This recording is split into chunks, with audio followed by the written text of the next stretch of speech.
ये सन सन पवन चले गीत माया के गावे, अम्ब वाली कोयली कारी प्रेम संदेश सुनावे।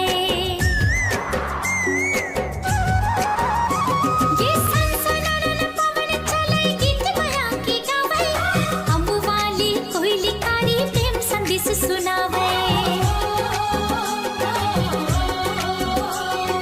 पंछी बन, पंछी बने आज उड़े आती हूँ, आकाश ला चूम चूम